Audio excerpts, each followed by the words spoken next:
ನೀನು ಸಿದ್ದರಾಮಯ್ಯ ಆಡ್ದಂಗೆ ಆಡ್ತಿಲ್ಲ ಯಾಕೆ?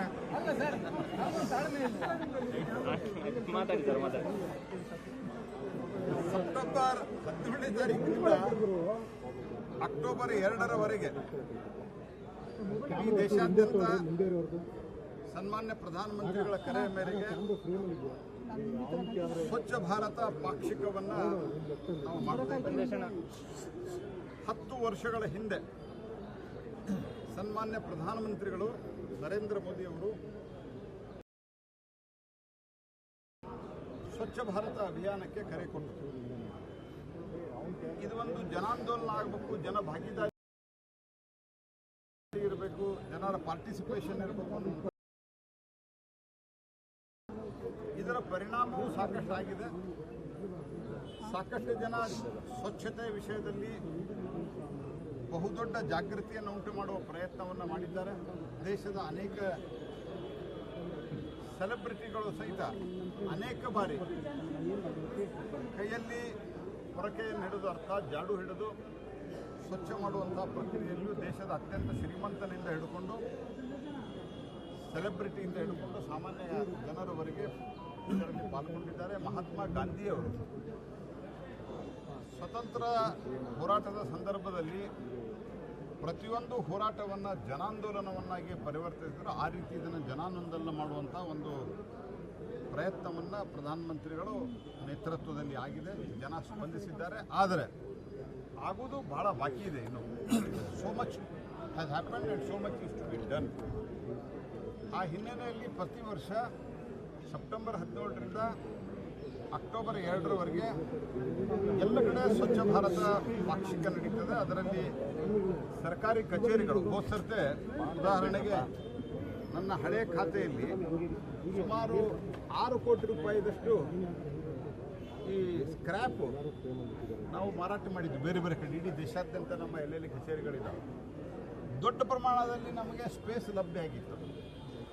ಇದರ ಜೊತೆಗೆ ಭಾರತ ಸರ್ಕಾರ ದೊಡ್ಡ ಪ್ರಮಾಣದಲ್ಲಿ ಟಾಯ್ಲೆಟ್ ಅಂದರೆ ಶೌಚಗೃಹಗಳನ್ನು ಕಟ್ಟಿಸಿಕೊಡುವುದರಿಂದ ಹಿಡ್ಕೊಂಡು ಸಾಲಿಡ್ ವೇಸ್ಟ್ ಮ್ಯಾನೇಜ್ಮೆಂಟು, ನಗರ ಪಾಲಿಕೆ, ಮಹಾನಗರ ಪಾಲಿಕೆ, ಪಂಚಾಯಿತಿಗಳಿಗೆ ಕಸ ವಿಲೇವಾರಿ ಘಟಕಗಳನ್ನು ಕೊಡುವುದರ ಜೊತೆಗೆ ಆರ್ಥಿಕ ಸಹಾಯವನ್ನು ಕೊಟ್ಟಿದೆ. ಮಹಾತ್ಮ ಗಾಂಧಿ ಮತ್ತು ಲಾಲ್ ಬಹದ್ದೂರ್ ಶಾಸ್ತ್ರಿಯವರ ಜನ್ಮ ದಿವಸದ ಜಯಂತಿಯ ಈ ಸಂದರ್ಭದಲ್ಲಿ ಈ ಅಭಿಯಾನದ ಕೊನೆಯ ದಿವಸದಲ್ಲಿ ಈ ಭಾಗದಲ್ಲಿ ನಾನು, ನಮ್ಮ ರಾಜ್ಯದ ಅಧ್ಯಕ್ಷರು PC ಮೋಹನ್ ಅವರು, ರವಿಕುಮಾರ್ ಅವರು ಎಲ್ಲ ಪಾಲ್ಗೊಂಡು ಖಾದಿ ಖರೀದಿ ಬಗ್ಗೆಯೂ ಕೂಡ ಇವತ್ತು ಪ್ರಧಾನಮಂತ್ರಿಗಳು ಕರೆ ಕೊಟ್ಟಿದ್ದಾರೆ. ಭಾಳ ದೊಡ್ಡ ಪ್ರಮಾಣದಲ್ಲಿ ಖಾದಿ ವ್ಯಾಪಾರ ದೇಶ, ಅರ್ಥಾತ್ ಇದು ವೋಕಲ್ ಫಾರ್ ಲೋಕಲ್ ಅನ್ನುವಂಥದ್ದು.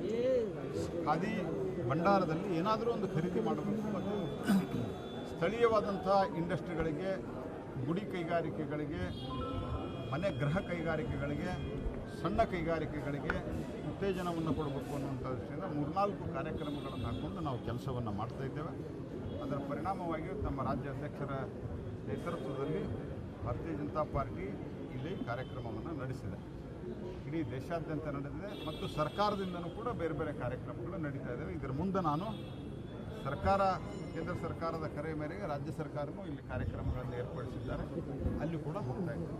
ಸರ್, ಈಗ ಮುಖ್ಯಮಂತ್ರಿಗಳ ವಿರುದ್ಧದ ಸೈಟ್ ಆರೋಪದಲ್ಲಿ ಸೈಟ್ ವಾಪಸ್ ಕೊಟ್ಟಿರುವುದಕ್ಕೆ ಬಿಜೆಪಿ ಪ್ರತಿಕ್ರಿಯೆ ಏನು? ಯಾಕಂದರೆ ಬಿಜೆಪಿ ಸಾಕಷ್ಟು ಹೋರಾಟ ಮಾಡಿತ್ತು. ಇದು ಒಂದು ಕಡೆ ಆದರೆ ಇಡಿ ದಾಖಲಿಸಿಕೊಂಡಿರುವ ECIR ವಿಚಾರವಾಗಿ ಈಗ ಆರೋಪಗಳು ಕಾಂಗ್ರೆಸ್ ಕಡೆಯಿಂದ ವ್ಯಕ್ತವಾಗ್ತಾ ಇದೆ.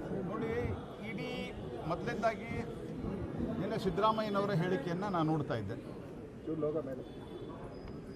ನಮ್ಮ ರಾಜ್ಯದ ಅಧ್ಯಕ್ಷರಾದಂಥ ಶ್ರೀ ವಿಜಯೇಂದ್ರ ಅವರು ನಿನ್ನೆ ಪತ್ರಿಕಾಗೋಷ್ಠಿಯಲ್ಲಿ 2011ರಲ್ಲಿ ಸಿದ್ದರಾಮಯ್ಯನವರು ಏನು ಹೇಳಿದ್ದಾರೆ ಅನ್ನುವಂಥದ್ದನ್ನು ಅವರು ತಮ್ಮೆಲ್ಲರ ಮುಂದೆ ಪ್ರದರ್ಶನವನ್ನು ಮಾಡಿದರು. ಸಾಕಷ್ಟು ವೈರಲ್ಲೂ ಆಗಿದೆ. ಅದಾದ ನಂತರ ಸಿದ್ದರಾಮಯ್ಯನವರ ಪ್ರತಿಕ್ರಿಯೆ ಏನಿತ್ತು? ನಾನು ಡಿನೋಟಿಫೈ ಮಾಡಿದ್ದ, ನಾನು ತಪ್ಪೇನು ಮಾಡಿದ್ದೀನಿ, ನಾನು ಸೈನ್ ಮಾಡಿದ್ದೇನಾ, ನಾನು ನಿರ್ದೇಶನ ಕೊಟ್ಟಿದ್ದೇನಾ ಅಂತೆಲ್ಲ ಪ್ರಶ್ನೆ ಮಾಡಿ ನಂದು ಯಡಿಯೂರಪ್ಪನವರ ಪ್ರಕರಣ ಬೇರೆ ಬೇರೆ ಹೇಳ್ತಾರೆ. ಸ್ವಾಮಿ ಸಿದ್ದರಾಮಯ್ಯನವರೇ, ನೀವು ದಯವಿಟ್ಟು ಒಂದು ಸಂಗತಿ ಅರ್ಥ ಮಾಡಿಕೊಡ್ರಿ.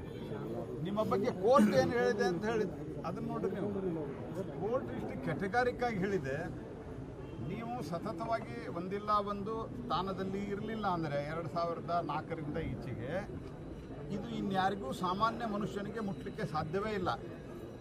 ಮತ್ತು ಇದು ಮುಖ್ಯಮಂತ್ರಿಯ ಪತ್ನಿಗೆ ಮುಖ್ಯಮಂತ್ರಿ ಗೊತ್ತಾಗಲಾರದೆ ಆಗಿದೆ ಅಂತ ಹೇಳಲಿಕ್ಕೆ ಸಾಧ್ಯ ಇಲ್ಲ.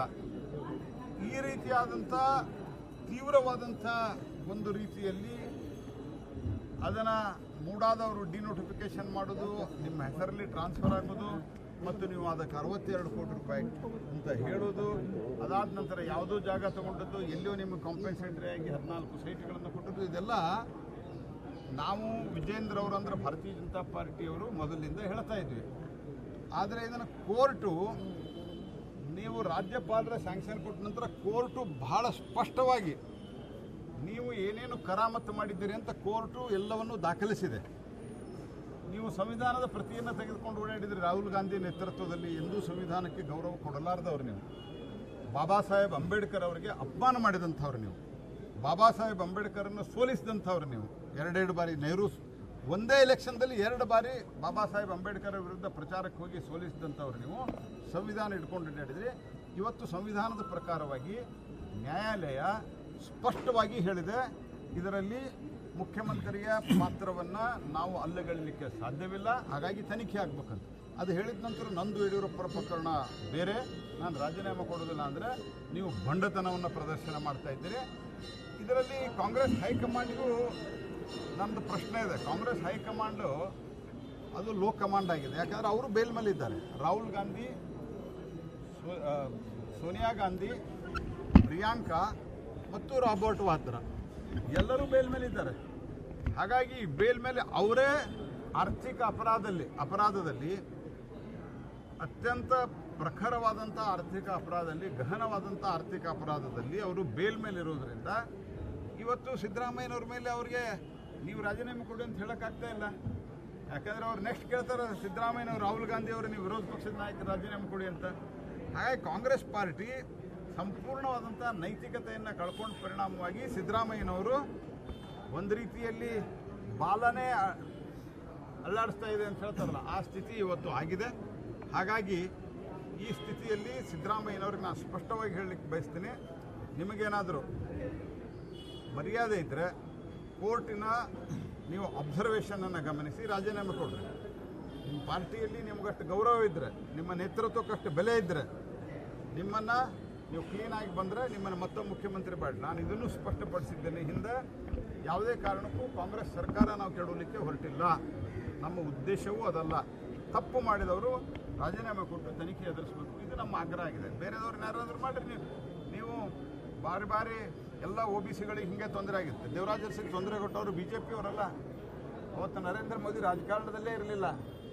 ನೀವು ತೊಂದರೆ ಕೊಟ್ಟವರು ಕಾಂಗ್ರೆಸ್ ಪಾರ್ಟಿಯವರು.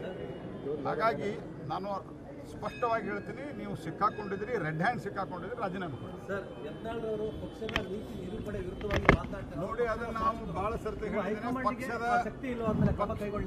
ಪಕ್ಷದ ವೇದಿಕೆಯಲ್ಲಿ ಎಲ್ಲವೂ ಚರ್ಚೆ ಮಾಡಬೇಕು. ಯಾರು ಬಹಿರಂಗ ಹೇಳಿಕೆಯನ್ನು ಕೊಡೋದು ಸರಿಯಲ್ಲ.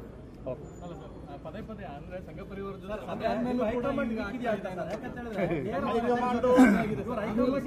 ನಮ್ಮ ಹೈಕಮಾಂಡು, ನಮ್ಮ ರಾಷ್ಟ್ರೀಯ ನಾಯಕರು ಗಮನಕ್ಕಿದೆ, ಎಲ್ಲವೂ ಇದೆ. ರಾಷ್ಟ್ರೀಯ ನಾಯಕರು ಗಮನಿಸ್ತಾ ಇದ್ದಾರೆ.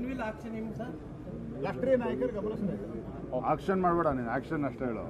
ಆಕ್ಷನ್. Yes sir. ನೀವು ಮಾತಾಡ್ತೀರಾ? 17ನೇ ತಾರೀಕಿನಿಂದ